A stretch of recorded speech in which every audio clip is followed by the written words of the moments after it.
Makin muda tentunya makin produktif, tapi kalau tidak dikelola dengan baik bisa destruktif juga. Di Asia, negara dengan populasi di atas 100 juta yang memiliki penduduk muda itu ada dua, hanya India dan Indonesia, di mana sekitar 70% daripada penduduknya di bawah usia 40 tahun. Di Indonesia khususnya 84% penduduk di Indonesia itu dalam usia produktif. Jadi ini sangat positif kalau bisa dimanfaatkan dengan baik. Kemudian 45% daripada penduduk Indonesia itu di bawah usia 24 tahun.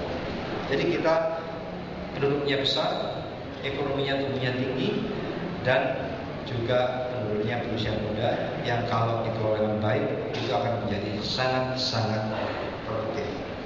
Kemudian apalagi yang kita harus lihat potensi kekuatan nasional.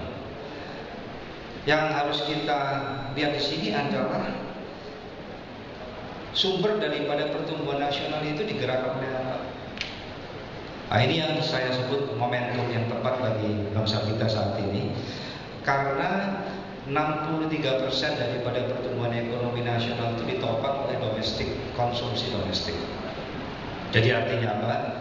Kalau kita mempelajari pergerakan perekonomian global, itu sudah mulai terjadi krisis di Eropa yang tentunya pengaruhnya kemana-mana. Termasuk Cina pun pertumbuhan ekonominya mulai melambat karena mereka tergantung dengan ekspor. India juga demikian, banyak negara di Asia seperti Jepang, Korea juga begitu, Amerika juga demikian. Tapi Indonesia mayoritas daripada pertumbuhan ekonominya ditopang oleh konsumsi domestik, yaitu sekitar 63%. Ya, ini satu hal yang sangat positif. Artinya ke depan bangsa kita ini memiliki momentum yang sangat baik. Di saat negara-negara di dunia ini sudah mulai terasa akibat adanya gejolak krisis global, kita tidak terlalu terkena imbasnya.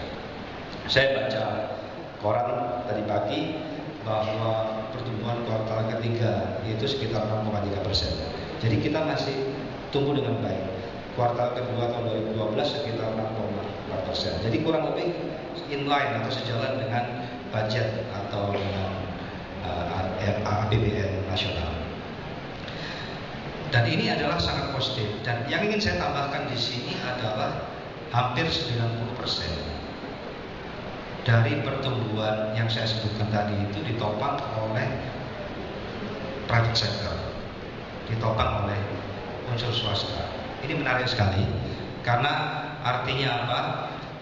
Dengan apapun yang dirasakan oleh masyarakat saat ini, itu juga yang terus terang menggerakkan hati saya untuk terjun ke politik, bahwa ekonomi kita itu rentan krisis. Rentan krisisnya apa? Swasta kita itu cukup produktif dan efektif, yang mampu menggerakkan ekonomi nasional yang kontribusinya hampir 90% dari konsumsi domestik, yang merupakan kontribusi terbesar daripada pertumbuhan ekonomi. Yang pertama. Kemudian yang menarik lagi, swasta ini digerakkan oleh mayoritas middle class, jadi kelas menengah. Karena Indonesia memiliki jumlah kelas menengah yang sangat besar, yaitu sekitar 130 juta jiwa saat ini. Ya, jadi artinya sangat retail, tidak didominasi oleh kelompok-kelompok tertentu.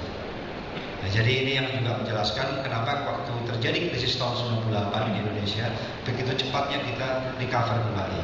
Ya, kita bisa balik menjadi baik, tumbuhnya tinggi, dan diperkirakan tahun 2020 jumlah middle class atau jumlah kelas menengah itu bisa mencapai kurang lebih sekitar 200 juta jiwa. Jadi hal yang sangat positif. Kemudian hal lain yang ingin saya tambahkan di sini adalah kalau kita lihat perkembangan internet ini menunjukkan betapa besar kontribusi daripada generasi muda di Indonesia. Internet Indonesia itu tumbuhnya 30-40% setiap tahun. Saat ini penetrasinya sudah 21%. Tahun 2015 diperkirakan akan meningkat menjadi sekitar 37-40% di dalam 3 tahun lagi. Dan bahkan kota Jakarta saat ini telah menjadi kota terbesar dengan Facebook account di dunia. Jakarta dengan penetrasi